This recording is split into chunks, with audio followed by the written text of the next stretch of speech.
Ladies and gentlemen, the following episode is scheduled for one fall. Coming down the aisle are your hosts of In The Kliq, baby Huey and BrianTronic. What's up, everybody? Baby Huey here, and joining me once again is my tag team partner, BrianTronic. How's it going, man? It's going great.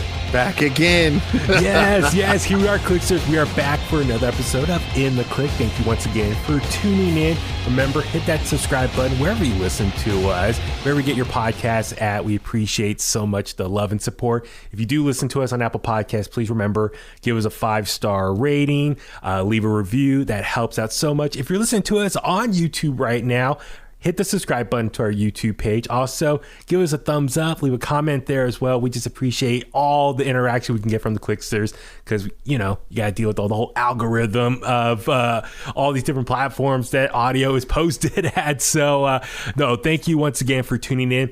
Follow us on social media at In The Kliq. And if you want to email us anytime, you could do so. inthekliq@gmail.com. But Brian, man, I must say, I apologize for lack of episodes the last couple of weeks. It's just been extremely busy. In all seriousness, work has been really busy. So much going on. A lot of stuff behind the scenes at work that I've been dealing with, and just a lot of moving parts. So just work has been really busy for me. And then just life in general, it's just been really busy. So just finding time for us to sit down and do this thing. It's I apologize for lack of episodes as of late. This episode, I feel like we haven't done enough AEW discussion lately. So let's focus this episode on AEW and all the news that's been surrounding them. It's been a hot week for them in the last week, which is all the breaking news and stories and just stuff that's coming out on all the different websites. Man, it's a lot. I know, Brian. That's the thing. It's like I was thinking about this on the drive home today from work. If you really think about it, 2022 will go down in history as the biggest like news making year. Is that safe to say? Like the most amount of news that happened this year alone, and we are end of August, so we're coming up on the first 2/3 of the year. Yeah. But the amount of news that surrounds pro wrestling, sports entertainment, this is probably the biggest year. Am I right? I mean, just Vince McMahon retiring, that's like legendary. Yeah, I definitely agree. It's filled with a lot of, and it's still going. Like you say, we're at the end of August, and I still feel like there's big stories, big news still to come as we wrap up. That's the thing. Like if we do like an end of the year recap review of 2022, there's so much to get into.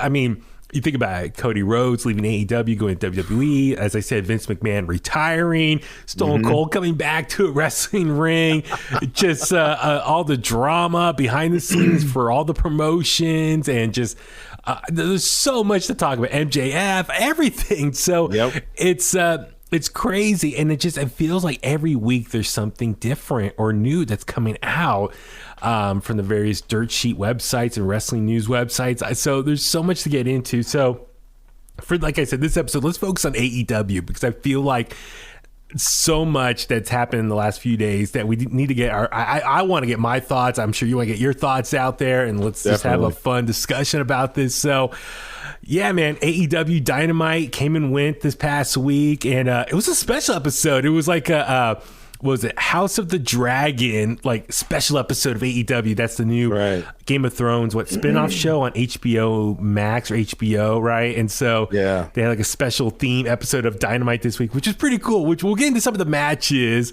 Nice little crossover. Yeah, exactly. Crossover promotion, little synergy between AEW and HBO, all under the Turner family umbrella. I'm guessing that's how that all came out.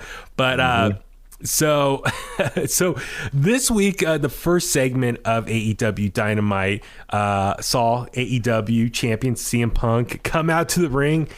We saw him the week before make his big return, running to the ring. So this is like his first time back on the microphone since he said goodbye was after Double or Nothing. So it's been a few months since we've seen CM Punk in the ring. So the big takeaway from this promo was we thought it was going to set up his match with Jon Moxley, who's the current interim AEW World Champion, set up their match for All Out. Instead, what everyone got talking was CM Punk starts off saying, I haven't been here in some time and I have some business to attend to. There's somebody that's from around these parts that I would like to challenge to a rematch, and I'd like to do it right here, right now. Hangman Adam Page, you want that rematch? You got it right here, right now. Let's go. Hangman Adam Page did not come out to the ring. Everyone, even the announcers, were like, wait, what? I thought he was going to talk to Jon Moxley or call out Jon Moxley, but he's just randomly calling out his previous opponent from Double or Nothing, Hangman Adam Page. Hangman does not come out to the ring, and CM Punk is sitting there cross-legged in the middle of the ring, and then he said, that's cowboy-ass, that's coward-ass. I'm just, sorry, paraphrase, I'm not trying to cuss right now. But, if anybody else has a problem with the champ, I suggest you come on down. I understand that Jon Moxley has a lot of fans. He could be number one in your heart, but he's not number one in this ring. And then it goes off. Jon Moxley does come out to the ring. They have a little face-off, and they start building up to their match, leading up for All Out. So a couple parts here. So Bryan, I want to get your thoughts on initially CM Punk's promo, because it's in two parts. Him calling out Hangman Adam Page, and then I would love to get your thoughts about the back and forth interaction between him and Jon Moxley. So start with that Hangman part. What'd you think about him calling out Hangman Adam Page? So when he called him out, obviously I'm thinking, wow, this is a surprise. Maybe he wants to maybe he felt like, because this is what I'm thinking. Maybe something happened in their match. Maybe he didn't like the match. Maybe he wasn't 100%. Maybe he feels like Hangman deserves another opportunity. Let them go one-on-one to truly see who the real AEW World Champ is, and then maybe the winner of that will go. That's immediately what I thought, immediately when he started calling out Hangman. But then I sat back for a minute, and I was just like, oh, this is a little weird. Like, the whole nature of this is bizarre. He seems pretty upset, and I think, we've watched wrestling long enough to know and to be able to understand when someone's working or when someone's shooting. At least the vast majority of us can tell, right? But it's just something about him didn't feel like this was part of what was supposed to go on, especially because he quickly turned to Moxley after calling him out, and then Hangman obviously no showing, which later on when you find out what really happened or what really was going on, it's just like, well, that sucks. To be, if you're as a performer, it sucks to be called out when you're not supposed to be called out. Yeah, and then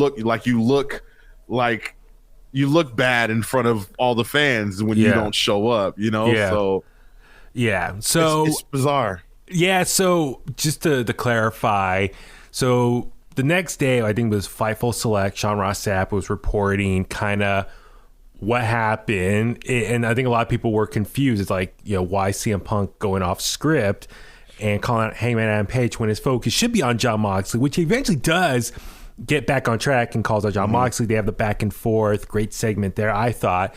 But for the Hangman stuff, a lot of people were confused, and so sure enough, the next day a report came out that there's actually a little bit of beef between Hangman Adam Page and CM Punk.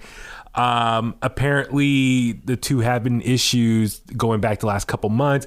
I guess CM Punk got upset with Hangman Adam Page with the build to their match at Double or Nothing for the title, and I guess CM Punk didn't like how Hangman was saying things in his promo that he took a little more personally, even though I guess one of the promos Hangman was by himself and CM Punk wasn't in the arena to even respond. And if I remember correctly, Hangman in his promos more or less, telling CM Punk that he's trying to protect AEW from CM Punk, and he's calling him out saying, "You're not the real guy that everyone thinks you are. It's almost like you're a sheep hiding under, a wolf hiding under sheep." And wow, remember, so and if you remember, that's been kind of like an underlying theme. A lot of the AEW guys that CM Punk's been facing over the last year, kind of calling out CM Punk that you're not really who you are.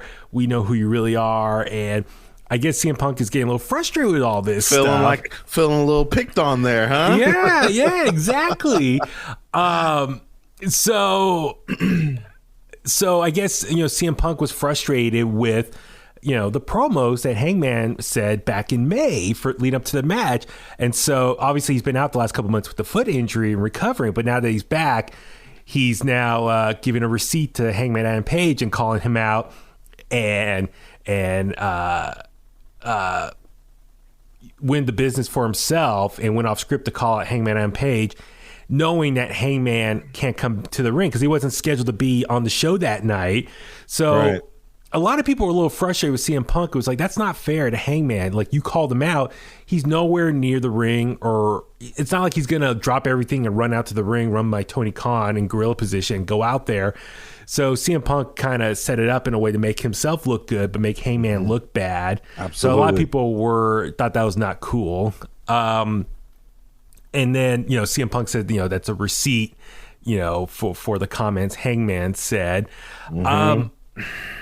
I said, apparently a lot of people like Hangman Adam Page behind the scenes. So I just wonder, why would CM Punk do that? That's not a good look for himself. And I think especially for the locker room, that he would go off script, go into business for himself and try to put down Hangman, knowing that, Hangman's not going to come out there and defend himself. So it's almost like, it's very childish, like in some ways, right? To go out there and be like, make himself look good, knowing that the guy is not going to respond. So, well, yeah, I mean, and instead of fair.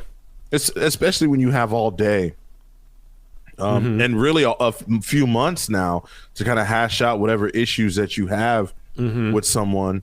You go to work with this person every single week. I'm pretty sure he has Hangman's number.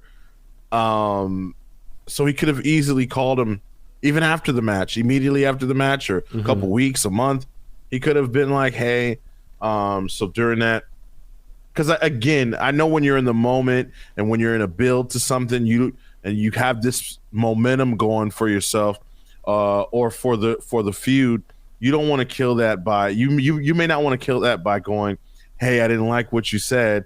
Hey, just, you know what? We'll just wait. We'll finish this match off, and then we'll talk about it afterwards.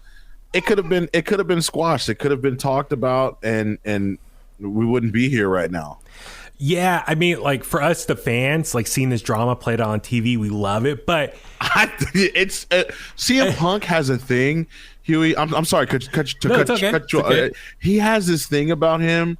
Like, I thought, like, when he went out there and grabbed the mic and was going, I said, all right, this is CM Punk. Like, let's go. Like, he's comfortable. He looked comfortable. He felt comfortable, and but then to find out that he might be a little too comfortable, right? And he may be, shooting on someone. It just feels weird, Well, my thing is, and you just touched on it, it's like, okay, if CM Punk got upset with some of the promos Hangman did back in May, you're right. It's like he should address it privately with Hangman and tell him, instead of going out in the ring and making Hangman look bad just to make himself look good. To me, that's kind of maybe the issue with AEW, because they don't have scripted promos. It's more or less they have copy points or things they need to focus on, but they go out on their own and say what they want. I'm sure CM Punk has a lot of creative freedom out there, or a lot of these wrestlers, they have the creative freedom to go out there and say what they want. I'm sure with some of the stuff that the wrestlers take digs at each other, I would imagine they probably get permission from their opponent. Like, sorry to break kayfabe, but I would imagine maybe the two wrestlers talk it out beforehand. Hey, I'm going to mention this. Is it okay?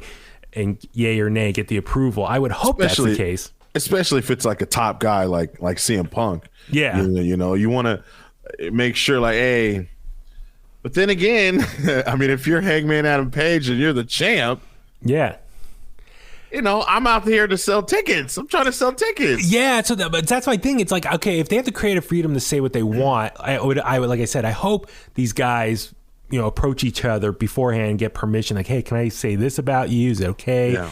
Look at Christian and Jungle Boy talking about their families and stuff. Yeah. So I hope, for kayfabe's sake, I hope they get each other's permission. It's okay to cross that line. Like I said, I at the end of the day, for us fans watching that is entertaining stuff. Because like, oh my God, oh, he did not just say that. It's entertaining, but I hope for the sake of their livelihoods or like, getting permission. So with that being said, if CM Punk got upset with Hangman of some stuff he said, I was hoping CM Punk would maybe just address this in person with him instead of just going out there and getting revenge that way. Yeah, just blowing up. Well, and then also Fightful Select reported, I guess, CM Punk met with the higher ups in AEW to discuss some Hangman's promos.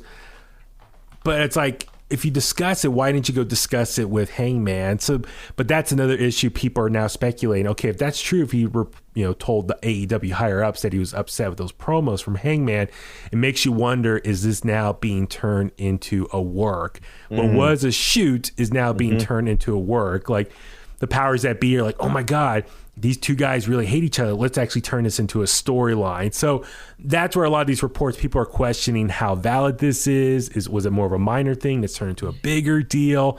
Yeah. Us at the fans, we have to speculate. My only concern is, I know, who is it? Wade Keller, I believe, or someone was reporting. A lot of people don't know, how much of this is real or not. Yeah. And so it's like, it makes you wonder, are the AEW higher ups trying to work even their own wrestlers? The wrestlers don't know what's real and what's not anymore. Right. Which I don't know if that's a good thing, because I'm worried that leads to like a toxic locker room. It does. And I was gonna ask you, I don't know if you've seen I forgot where it came from, but Tony Schiavone recently spoke about how toxic the Backstage has been for AEW and how him and others want to help to make it a better environment. And it's crazy, like I read that, and then literally like the next few days that stuff about Hangman and CM Punk came out, and it's just like, whoa, maybe that's kind of an example of what he was talking about.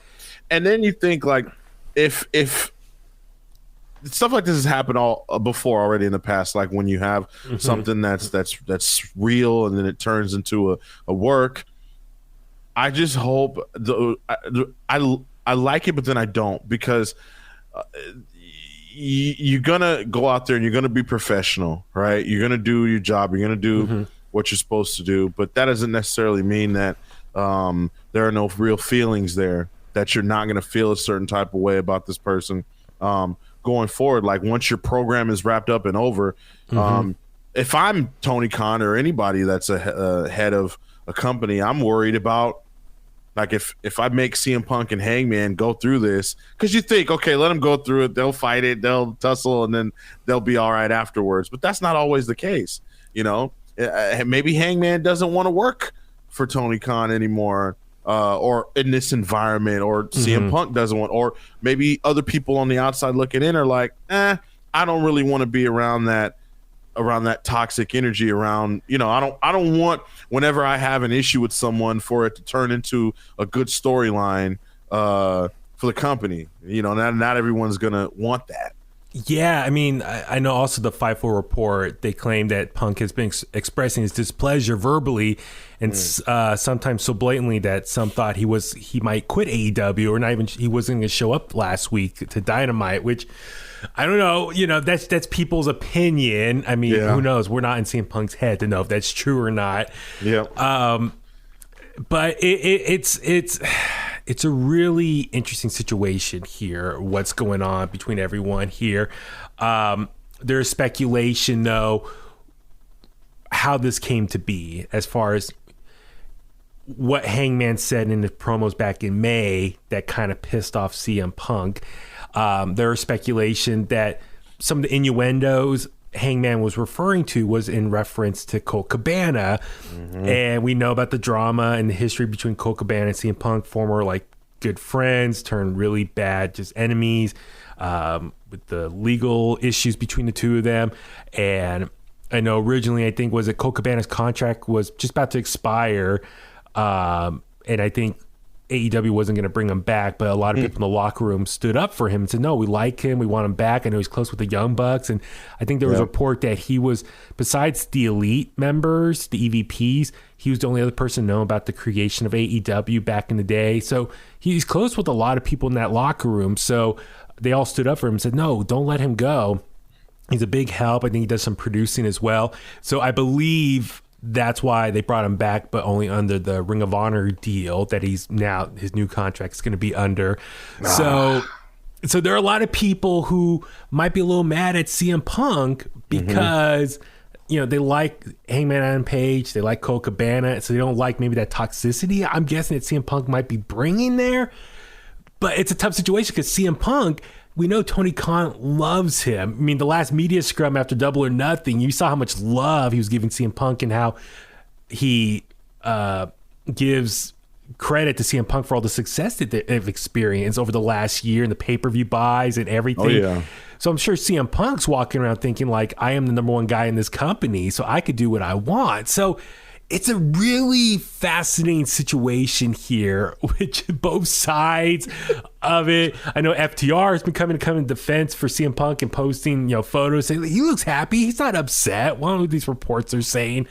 CM Punk has turned into Triple H. Dude, well, that's a funny thing. You and I, we saw that clip on Twitter that was making the rounds, that promo between Triple H and CM Punk back on SmackDown. What was that, like 11 years ago, I wanted to say, roughly? Yep. Triple H called him out, says, you know, you want to make a change, but only if it benefits you. You don't really care about these people. And it seems like a prophecy of where we're at now, like how true those words are that Triple H said about CM Punk. So it's crazy. I don't know, man. I'm just, it just sucks because it's like, I feel bad for Hangman. I wish CM Punk didn't do that. I don't know, you know, what's going to happen next. I know the reports are. So let me ask you, what do you think of the promo between CM Punk and Jon Moxley? I thought there was a lot of great digs there. I mean, yeah, go ahead. Yeah. So I got a few things. I think CM Punk was already on a roll. He was hot from the start. So I think he got a head start over Jon Moxley. I think, and this is going to what you said earlier about them having the creative freedom. You definitely can see that and hear that in this promo segment that they had.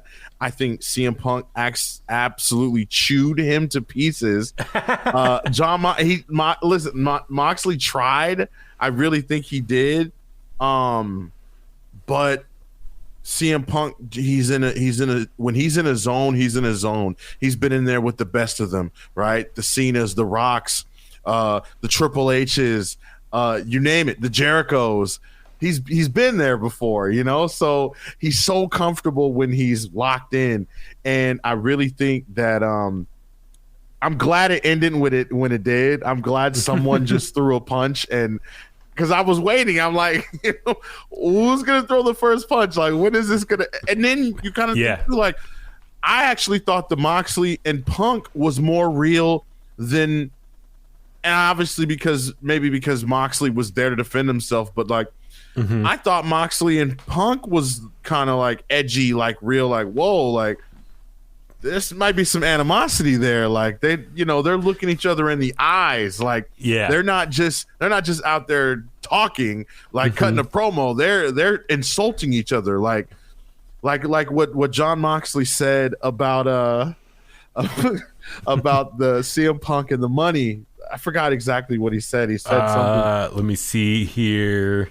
He said something like, What did he? Moxley said, "We both know you only came to AEW because you ran out of money. All right. We both know that you ran out of fighting spirit a long time ago. You want to prove me wrong? Go ahead and do something about it. I don't think you're going to do S." So that's the thing. It's like what I loved about this. Yes, it felt real. They were kind of taking real life shots at each other based on. I mean, CM Punk said, Jon Moxley, you're always the third best in whatever group you're in. I'm paraphrasing, obviously referring to the Shield or the Blackpool Combat Club. Was it CM Punk said, was Eddie Kingston, he's the third best. Your buddy Eddie, your buddy Eddie Kingston. You're the third best Eddie that I've shared a locker room with, and he's the second best Kingston I've worked with. So it's the Kingston, obviously Kofi Kingston, but the third Eddie, I'm thinking, oh my God, people were trying to guess who were the other two Eddies that were ahead of him. I forgot who it was now. I'm totally blanking now, but it was great promo. And then, but yeah, Moxley coming back at him says, well, you ran out of money. You ran out of fighting spirit. So, your mouth's cashing checks that what did he say? Let's see. Writing checks with his mouth that his body can't cash. So the back and forth's great. And then, it led to the fight and the brawl. And then later in the night, Tony Nese was coming out to the ring. Moxley came out, decked him. Or Tony Nese. Tony. He comes over and grabs the microphone and says, CM Punk, I can't wait to All Out to fight you. Let's fight next week for the titles and for the unification. So, and then it was announced that this week on Dynamite, we're going to see Jon Moxley versus CM Punk. Winner takes all and becomes the official AEW World Champion again. What is your thoughts on this? What currently is the biggest main event that AEW has with the two biggest stars, that's instead of being on a pay-per-view, it's going to be given away for free on TNT or on TBS. So your thoughts on this? So my first thing came to my mind was Nitro, Georgia Dome, Goldberg, Hogan. Yep. Like that's the first thing that came to mind. I'm like, there's no way. And I get it. On the other side, been a lot more interesting, competitive. You got some, true competition. In WWE now, they're putting on some great shows. Tony even said it himself that their weekly shows have been better. So I'm thinking, all right, it's been a while since we've had a big match like that on Dynamite. Not to discredit Brody King. He fought Moxley recently, right, for the title. Oh yeah. Not to discredit Brody King, but this is two heavy hitters, two mega stars, CM Punk and Jon Moxley. It's been a while since we've had one like this, so I'm thinking, okay, maybe that's why. And then I'm like, I'm reading on the internet, and I'm thinking like, okay, everyone's saying maybe this won't happen, maybe it'll be DQ, maybe it won't. Maybe a Hangman will be added into the fold, which I don't see why that would happen. So I don't know, other than ratings. Yeah, I mean that's the thing, because like I think the ratings have been kind of stagnant or been up and down as of late, and they're about to get to a really kind of crucial period with well, actually football doesn't really affect them because they're on Wednesdays, but I believe their TV deals are going to be up next year, so I would imagine negotiations are going to start pretty soon. So I think they're probably concerned, we want to get our numbers up, so when we negotiate with them, we have strong numbers and can get the best offer we can get from TBS and TNT and whatnot.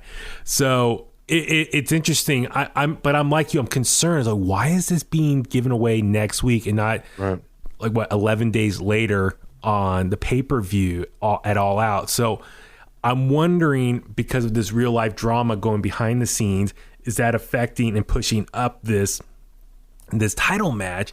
So I don't know. Like, does Hangman get involved and cause a DQ and then they make it a triple threat at the pay-per-view? I'm not sure. Or they could just tear each other apart, right? The match could start and maybe they don't even care about the match. They go out in the crowd, they're beating each other up into the stands and the food section, whatever. Causes the match to go no contest, and then that's how we get it at All Out, maybe in a one of those good unsanctioned lights out matches that Tony Khan loves, I mean, something. there's everyone's been speculating like what could happen, with this match is like, maybe, as I mentioned earlier, the reports are CM Punk met with the higher ups recently. Maybe they're concerned that, he might want to quit AEW. And so maybe they're like, okay, well, let's hurry up and get the belt off him. Yeah. And just put it on Moxley, and then CM Punk can go off and, sit out, upset, and, try to cool off, whatever he needs to do. Put the title on Moxley, and then they can just quickly maybe give him another match for All Out. Or as you said, maybe Hangman gets involved. Maybe MJF makes his big return somehow. Yeah. Maybe CM Punk beats Moxley, this week on Dynamite. And then MJF comes back and sets up a match with him and CM Punk for All Out in Chicago. And maybe MJF beats CM Punk in Chicago at All Out. Maybe, MJF is like the savior for AEW. He saves AEW from CM Punk by taking the title off him. But he's a heel, but that would be like an ultimate babyface move on behalf of the company. So it's really going to be wild what's going to happen this week and over the next week and a half lead up to the pay-per-view. So there's so many different ways. It's been nice because, AEW, I think a lot of people have been saying the booking the last couple months have been not the best, not really engaging with some of the storylines. So it's kind of nice the AEW gets, spark some interest again from the fans of like all this speculation. So I want to be excited to see what could happen next. Now, this is a lot of buzz that they haven't received a lot lately. So I hope it's all works in their favor for good. I hope so. Let's see. But the reports are that CM Punk versus Jon Moxley is still being planned for AEW All Out. So I don't know. I mean, I know things can change over the next couple weeks, but it's really going to be interesting to see how this all goes. And, with all the buzz surrounding CM Punk and, how he feels about the company right now, it was interesting because on Instagram the other day, he put, 1 year ago, I returned to pro wrestling after 7 years, and it's been like the best year of his career. So he was really like kind of getting emotional and just how much this last year's meant to him, how much fun he's been having. I wonder if he did that in response to all the negative press he's been getting about the reports that he's upset with AEW. I don't know what you think about that like Instagram post he posted. It can be looked at it both ways. It can be looked at as that, but it can also be looked at as I've had some fun while I've been here, but I'm still upset though. I'm still upset, or I mean, maybe he knows that they're good. Maybe they're gonna take the title off of him, and they're kind of forcing him out. Who knows? I don't want to say that. I know, but No, I'm with you because you and I were both huge CM Punk fans. And at the end of the day, I want CM Punk to be happy. We want to see AEW be successful for just the overall good pro wrestling. So it just sucks when there's so much drama and issues apparently going on behind the scenes.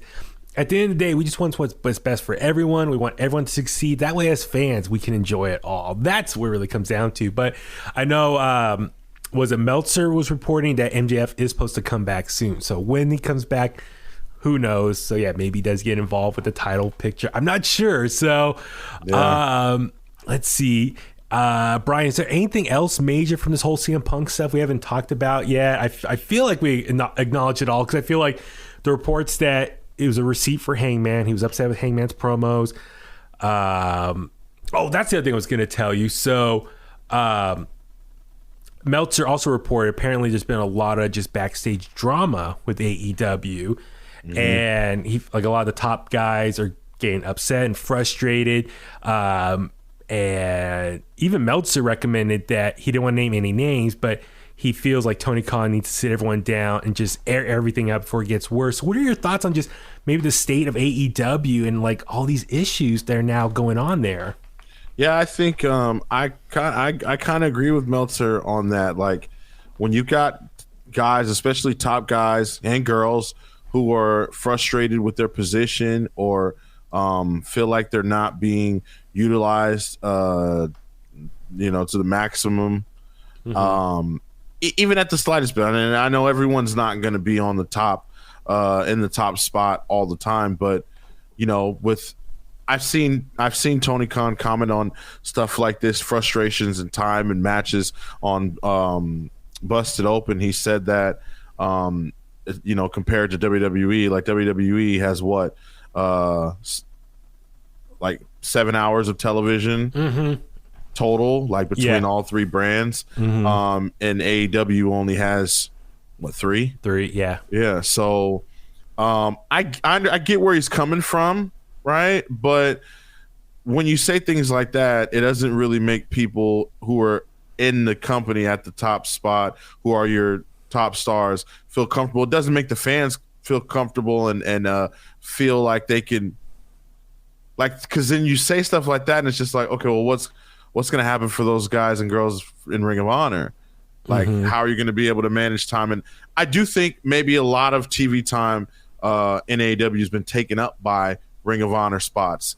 The Ring of Honor titles have been, people from Ring of Honor and the Ring of Honor's titles have been put in positions to be like to shine a lot more than even as of late. I'll even say the TBS championship. We haven't seen really, ever since Jade got Stokely, I feel like she's been kind of declining a little bit, right? And Stokely's seems like he's getting more and more and more and more people to join his group. And then you got the trios titles, and then you got managers getting more and more and more groups. And then you got the Ring of Honor titles being defended on your second show, which I feel like should be a place for, the TNT or TBS title, or, a lot more AEW stars to be able to get their shine if, they don't get the opportunity to get it on Dynamite. It's just, I don't know, man. For me, it's like, when you have a lot going on, sometimes you got to step back and be like, all right, listen, guys, let's have a discussion. Let's talk, listen to everybody's concerns, listen to everybody's, suggestions. Cause that's how it started. A lot of people enjoyed and what they loved and enjoyed about working there. A lot of people said from the beginning is the openness, being able to talk and have a conversation and be on the same page and share their ideas. And, it's not just cutthroat. And I think ever since, correct me if I'm wrong, the report came out a while ago that Tony Khan was more hands-on. I think it was right after Cody left. That Tony Khan, or right before Cody left, Tony Khan had took the responsibility of being hands-on. It's him. He's in charge. And everyone knew that he was the decision maker, right? Like he's the last say-so. But, before that, it was everybody kind of putting – little ideas here and there in the basket. Now it's just all him. And, maybe it's time to go back to those roots and, kind of get some help. Yeah. Now with the reports of all the frustration behind the scenes, this is even beyond the CM Punk stuff. One, I'm not completely surprised because it's pro wrestling. You got a lot of egos and everyone's trying to fight for position and wants to be booked well and used well on TV or get TV time. So I'm not surprised by this, but the fact that this report came out, it makes you kind of wonder, how bad is it? So bad that it led to a report to come out. And it makes you wonder, though, like you and I were talking a little bit in text, like it makes you wonder how much control Tony Khan has over his roster and how he's viewed as a boss. Because we joked, Vince McMahon seemed to really have a tight grip on his roster. Like he was the big boss. He has final say. You listen to what he says. He was the shot caller. He had the final decision, and everyone had to follow in line. It seems to like in AEW, it's almost like the prisoners are trying to run the prison, and that's kind of seems like what some of the issues are. But I'm not surprised. Everyone has an ego. They're all trying to get what's best for them.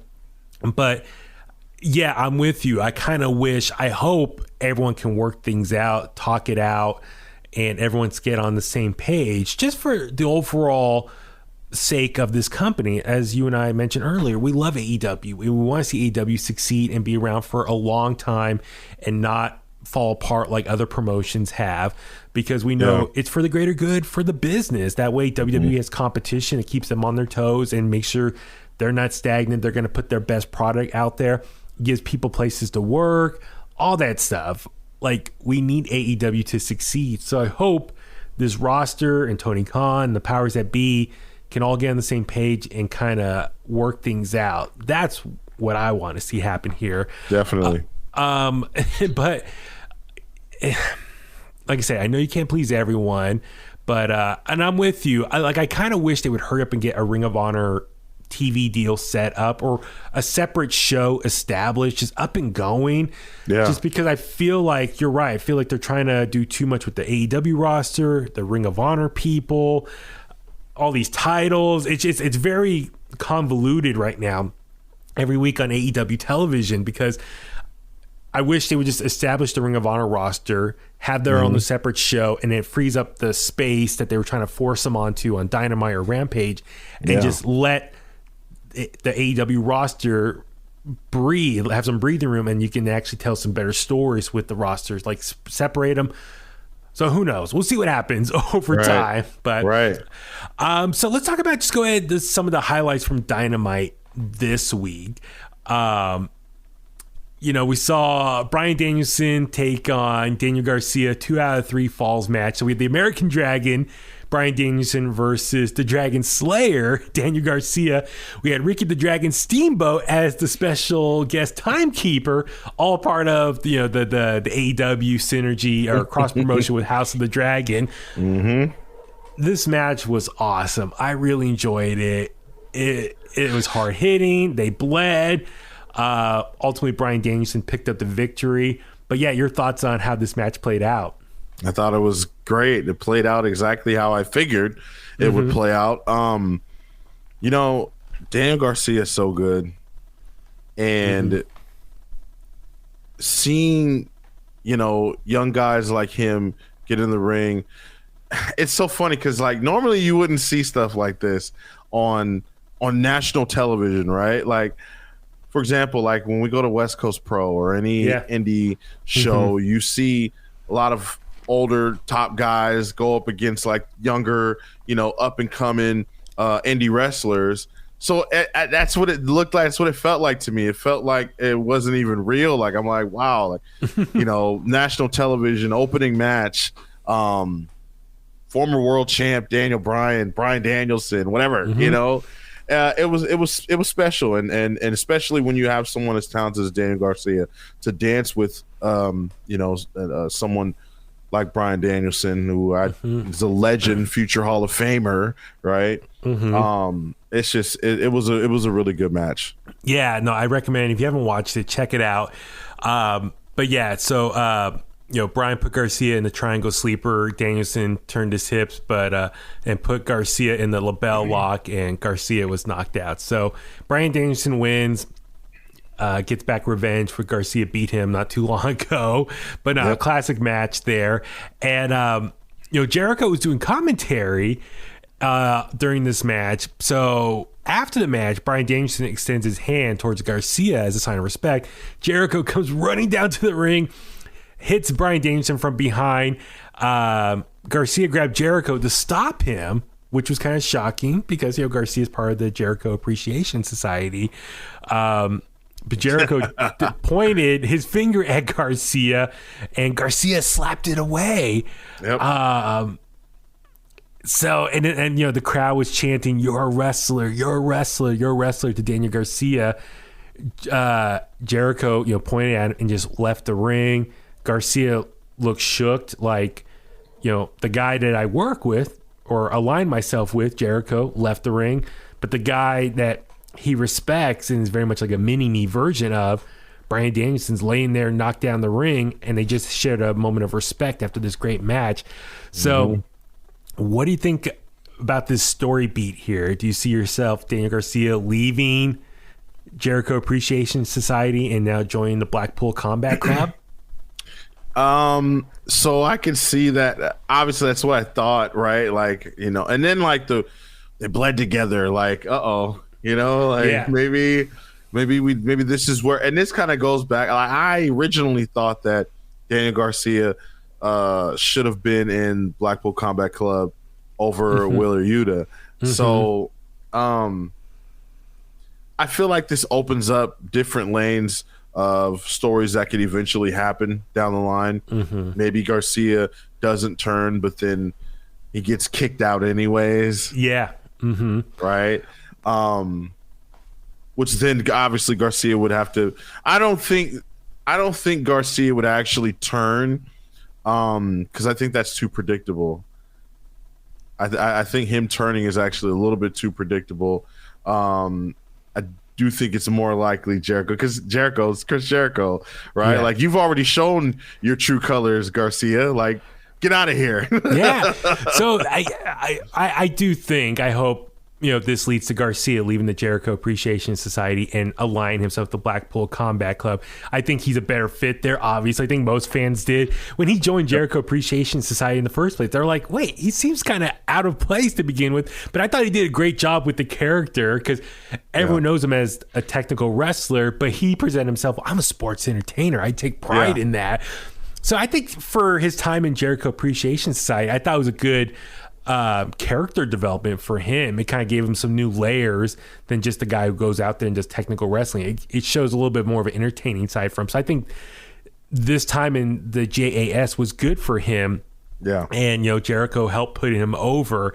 But now he's been there long enough, and the Jericho Appreciation Society has grown. I mean, you got Jericho, you got 2.0, you got Anna Jay, you got Tay Conti, you got Sammy Guevara, Jake Hager. Like, they're pretty big already. Yeah. So I think Garcia leaving, it's okay, because they still got such a big group anyway. But yes, I would love to see Garcia, because of this, joins Blackpool Combat Club. And you brought up a good point. They bled together in the ring. That's almost like the initiation to get into the Blackpool Combat Club. You got to fight one of them. You got to bleed. And if they like you, you can come on board. So Moxley did that with Wheeler Yuta. I could see Bryan Danielson now doing this with Garcia, like extending the invite to join them. It's almost like they fight, they bleed together, and then that becomes like the person's protege. So Wheeler Yuta is Moxley's protege. Garcia can be Bryan Danielson's protege. I was like, okay, who could Claudio get to be his next like protege? Yeah. Remember, Bryan Danielson, one of his early promos, he called out Wheeler Yuta, Daniel Garcia, and Lee Moriarty. So I wonder... Lee Moriarty is going to be the next one down the road that they get into the Blackpool Combat Club to really sell it, like the three veterans, the three like young upcoming guys. Yeah. To really solidify them as this badass fighting group with that Regal's overseeing. So do you think that might be the case moving forward? Yeah, it's possible now that you mention it. It would be a nice way to kind of go back to what Bryan originally stated that he wanted to do, bring in Moriarty, Wheeler Yuta, Daniel Garcia, those young guys. Hell, I wouldn't be too opposed to even seeing the original Blackpool Combat Club members against the new Blackpool Combat Club. In the future, you could set something up like the teachers versus students type thing. That would be cool too. Yeah, no, that's gonna be really cool though as well. So, and by the way, I love. Ricky Steamboat was there as a timekeeper, but then backstage, him and Jericho got into it. Yep. He's like, I never like Jericho, because didn't they have the match like on Raw back in like Backlash 2009? Yeah, they had a match together, and Jericho still hasn't forgotten him. It's like 13 years later. Like, I still hate you, Ricky Steamboat. Well, Ricky put on a hell of a performance in that what was he, when he fought all the legends at WrestleMania? Yeah, Jericho fought. Yeah, the Steamboat was going in that match. That's right. So, no, I love that. Yeah, attention to detail. So, because Ricky Steamboat said Danielson was the better choice to mentor Garcia, and then and then Angelo Parker grabbed Steamboat, but Steamboat hit the stiff chop on him. So it was great, just great for Steamboat. Oh yeah. Let's see. I'm trying to think what else. Some of the other major highlights. I do want to mention or get your thoughts, talking about the frustration backstage. I know the Varsity Blondes, Griff Garrison and Brian Pillman Jr. tweeted out kind of like their frustration. It was kind of like a squash match between the Gunn Club. Like, they got beat like in 30 seconds. I don't know. What'd you think about how that match played out? And what'd you think about Billy Gunn getting attacked by his own sons, and now he's being realigned with the Acclaim? Well, first, in regards to the squash and I like the Varsity Blondes, man. I for sure thought by now they would have been, AEW tag champs or at least like top contenders. I know a lot of people. They were a part of obviously Julia Hart leaving them to join House of Black was a huge story, but I felt like them as a team should have been, considered to be like at least a top 5 team in the company, right? Again, they have a lot of teams. They got a lot of tag teams and people, but and I get the decision to make Swerve and Keith Lee the tag team champions. Obviously they're 2 huge names, especially coming over from WWE, but at the same time I just feel like we've fallen into this hole already. I don't see any. I see a little bit. I do see some AEW day oneers getting some shine and winning championships and getting opportunities, but when you have talent like that, true tag teams, they look the part, they are the part, right? It's unfortunate now. Who's to say that, maybe they don't get a push. I know right now the focus has been on the Acclaim and the Gunn Club, which again, I love the Gunn Club. I love the Acclaim. I don't really know about the decision to split their dad away from them. Yeah. I feel like they are them because of him. And while they might not want that to be the case, I feel like it's too early to break away. Like you guys, they just broke away from the Acclaim. Yeah, that's the thing. I was like, didn't a few weeks ago Billy Gunn attack the Acclaim with the Gunn Club? Yes. And now he's like realigning with the Acclaim. Like I was just kind of scratching my head. Like that doesn't really make sense. And yeah, the Gunn Club turning on their dad. Like I'm not a fan of that. And then like Anthony Bowens is telling Billy Gunn, "Scissor me, daddy," and they did the little scissoring. And like I guess he's gonna align with the Acclaim. I don't know. I'm just kind of like scratching my head at this whole story beat. It just seems like, I know it's like it's a minor story in the like lower half of the tag team division, but I don't know. It just doesn't really make sense for me. And I wish, they maybe something better for all of them, but I don't know. We shall. Even for them to be still involved, I thought it was over, but obviously it's not. And I just think that there isn't much creatively going on there, and they're kind of just throwing stuff at the walls to see what sticks. Yeah, exactly. And so, yeah. Well, even I kind of feel bad for like just the women's division right now because like Toni Storm had a match with KiLynn King, who's I guess back with AEW because earlier this year I think she stepped away just to kind of explore more wrestling on her own outside of AEW, which good on her. Take advantage of maybe working indie dates and kind of get some more ring time in other places.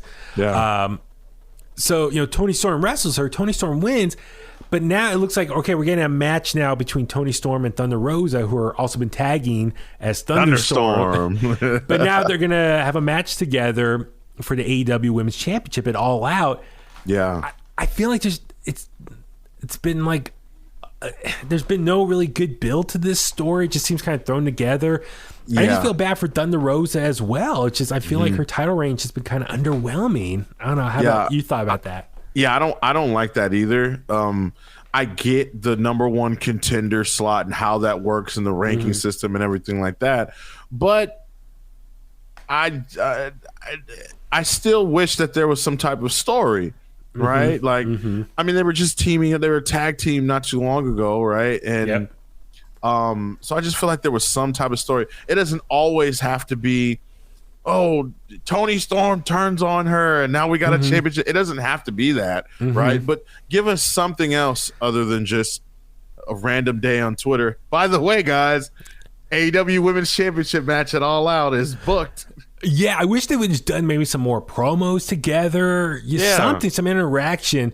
I kind of feel like maybe this was not the original plan. I kind of wonder if Chris Statlander was going to be maybe the number one contender for Thunder Rosa, but unfortunately, Chris Statlander revealed she's going to be out 6 to 8 months. Let me see, something like that. She got her in a match on AEW Dark Elevation recently. 6 to 8 months. Let's see, she suffered both a torn ACL and torn meniscus. Ouch. So it's on her left knee, because it wasn't her right knee. It's the one that got injured last year, I believe. Yep. So it's just unfortunate, back-to-back injuries. So we definitely wish her a speedy recovery. And but I kind of wonder if Chris Statlander maybe would have been the match for Thunder Rosa. But it's just like I said, I feel bad for Thunder Rosa. I wish her title reign was booked a little bit better and given a little more time. But that's a whole bigger issue about the women's division in general and how they've been handled and the storylines they've been creating and who's being used, when and where. So, and that's a whole nother big thing. But outside of the CM Punk Jon Moxley altercation, the first half of the show, the big takeaway from this specific episode of AEW Dynamite was the return of Kenny Omega. So we had the AEW Trios Championship Tournament quarterfinals. We had Andrade, Rush, and Dragon Lee taking on the Young Bucks and a mystery teammate. Hangman turned him down. Was it the week before? So it was like, who's going to be the mystery opponent? Sure enough, we see the Young Bucks come out to give Justin Roberts a piece of paper. And it leads to his big introduction for the return of Kenny Omega. So Bryan, your thoughts on Kenny Omega back with AEW? Kind of weird to see him back. I kind of got used to AEW without Kenny Omega.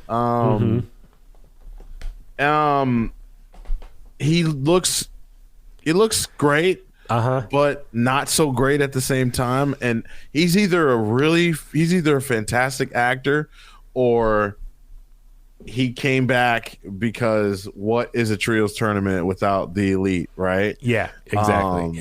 So, and again, it I don't watch Being the Elite very much. I know that there's been some stuff on there that they've been doing over the last 2 episodes or whatever. I don't know if he's really truly still hurt. I noticed he was wearing like the brace, the shirt, like the long sleeve brace thing that he had on. He looked a little slow. He looked like Shawn Michaels at WrestleMania 14 when he was wrestling with that bad back. Yeah. Right? It's like you knew something was wrong with Shawn during that match. Well, I think a lot of people are like, oh, man, he doesn't look like, did he come back too soon? He doesn't look ready. He looks rusty and stuff. But I kind of wonder if that's the story they're trying to tell is I would imagine, kayfabe is Kenny Omega is healed. He's been, out 9 months. So I know he's dealing with a bunch of injuries. So I hope at this point he's mostly healed. I think it Don Callis said Kenny Omega at 30% is still better than all the AEW roster. He's a wrestling god. So it was interesting. It was great to see Don Callis back as well. Yep. He was on the commentary booth for the match. Nakazawa as well. So they're all back. I just want to know, is Kenny Omega going to be a heel or a baby face? I mean, it was a baby face pop. Yeah. I don't know. But I think that's the story they're telling is Kenny Omega is an elite athlete, no pun intended. He puts on amazing matches, but he hasn't wrestled in such a long time. So he's going to be rusty. He's going to be a little slow. I think that's probably story beat is over time he's going to take off, the shoulder strap and the compression shirt. He's going to take those off. And then when it does, he's fully 100% back into it. But yeah, I think that's the story that he was missing a step, a little slow. It's just rusty from lack of ring time. Right. So it was great to see him back in the ring, but I guess I enjoyed that type of storytelling is he's not going to be putting on the same type of match we're used to. The match itself was pretty intense. I mean, God, Dragon Lee, just the suicide dive he does on the outside. Kenny Omega catched him, and they flipped over the barricade here. Was there anything else from this match that really stood out for you? Other than that spot, no. I will say that I will say that the Young Bucks still seem to surprise me. I know that they don't get a lot of. They've gotten their credit, I believe, right? But I still think they're two of the best guys that have ever been in a tag team match ever, ever. And just watching them and just to know, like, wow, this might be the last bit of the Young Bucks we get. Yeah. You know, like, cherish them and appreciate them while they're here, because they could wrap it up at any time. I'm sure they're happy. They're fine. You know, like, they got kids and stuff. They don't want to do this forever, you know? So, but the match is really, really good. Dragon Lee was shaking everyone's hand. Am I correct? At the beginning of the match? I think so. Let me double check. I think he went to shake everyone's hand in the match, and it doesn't say here in this recap part. Or at least he went to shake Kenny's hand, and Kenny shook his hand. Oh yeah, I saw that. Yeah. Okay, and then I know after the match, Kenny had gave Dragon Lee a hug, and the Young Bucks were kind of like, "Hey." So let's talk about that. Okay, so Kenny creamed Dragon Lee with a nasty knee strike. Then Kenny followed up with the V trigger to Dragon Lee. And then Kenny Omega hit Dragon Lee with the One Wing Angel and pinned him. So the Young Bucks, Kenny Omega advance in the tournament. After the match, we see Andrade rip off like Dragon Lee's mask, and they attack him and Rouge. So Rouge attacks his own brother. Dragon Lee beats him up.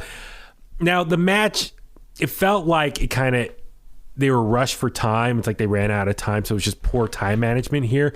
But it felt kind of fast, and like the camera, it was weird. Like the Young Bucks, Kenny Omega are walking up the ramp, and like the camera's focusing on them, but all of a sudden you see them trying to tell this story in the ring. So the camera cuts back and forth, was jumping around.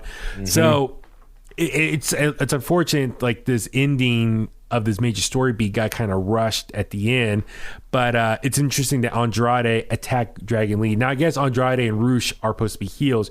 Dragon Lee technically is more of a baby face from his Ring of Honor days. So I'm kind of curious what kind of story they're going to go now tell. But yeah, no, after the match, Kenny Omega did, kind of like pat Dragon Lee, for a great match there. So I was just a little upset that it was just, it's like maybe sometimes Dynamite tries to squeeze too much in, and maybe if you cut down on a segment or two, or maybe cut down some of the length of the matches, you can save some time and devote to those story beats that happen in the ring that we need to see, and not be rushed at the end. Exactly. I agree. So that's a little frustrating, and that's something, like we were talking about, like, some of the drama and stuff with AEW. Like, I feel like, okay, they've been around, 3.5 years now. So the honeymoon phase is over. And so now I want, they're going to get called out on a lot of their issues and mistakes now. And maybe that's partly why now the honeymoon phase is over, and people are seeing like, okay, this is some of the issues that we see week after week with AEW. So I just hope, they just get their act together and can, improve some of the situation, make things better for the wrestlers. So, but yeah, it's, we haven't had a chance to talk about your thoughts on the Trios Championship coming to AEW. It's finally here now. I like their really nice looking titles. Yeah. But I just feel like that decision doesn't really mesh well with Tony Khan going on Busted Open saying that, they don't have 7 hours of TV like WWE does, in regards to why a lot of talent doesn't really get on the as much TV time. I just feel like that's a lot of titles, especially when you have the All Ring of Honor titles already too, and the All Atlantic title that Pac won, and he's been defending it around the world apparently, but we haven't seen it, and so. But that's another title that they have in the company. Wardlow is TNT champion, but he's, he hasn't done anything with that title recently. He's aligned himself with FTR, and it looks like they're going to have a match with Jay Lethal and his crew, which I'm kind of bummed. Like, I feel like those three guys, Wardlow and FTR, should be in a better program right now, especially for All Out. Yeah, I feel like no disrespect to Jay Lethal, but I feel like him and Sanjay and that whole thing, they're boring. Yes, like they should not be getting as much TV time as they are. Like they're not. I feel like you can save that slot for the women. That whole slot, whatever they, because they're on the show weekly. Like whether it's on Rampage or Dynamite, they always find every week they're always somewhere, right? I feel like you can save that spot for the women, let them get more time, whether it's in a match or a segment, something to set up. Like you said, like we just talked about it, to set up Toni Storm and Thunder Rosa. Yeah. I don't know, man.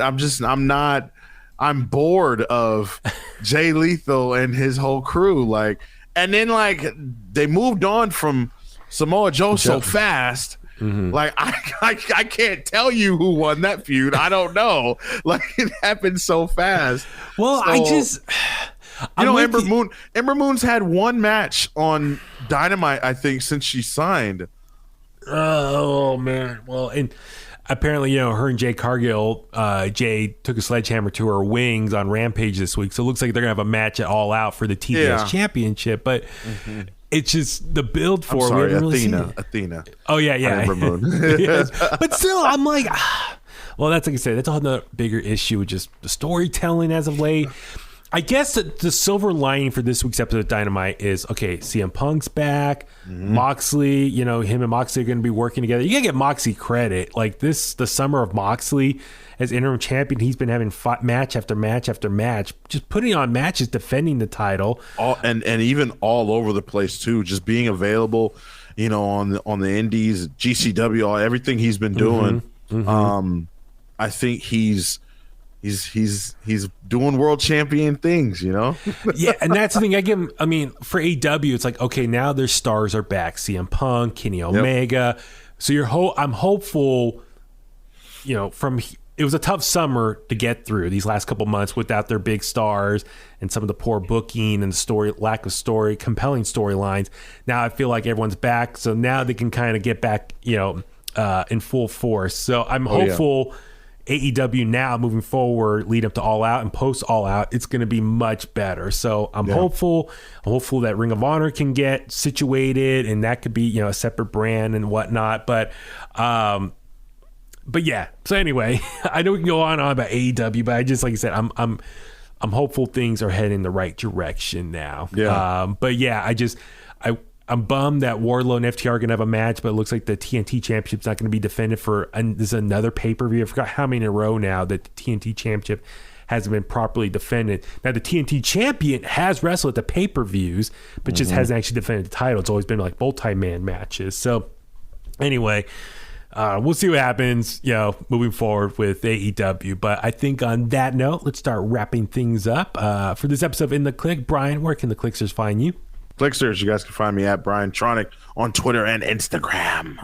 And I'm Baby Huey. Follow me on Facebook at Baby Huey Official, Twitter and Instagram at Baby Huey83. For everything else, as I mentioned earlier, at In The Kliq on Facebook, Twitter, and Instagram as well. Please subscribe to us wherever you get your podcasts at. And if you want to email me, you can do so at inthekliq@gmail.com. And on that note, let's go home. And that's the bottom line because Huey said so.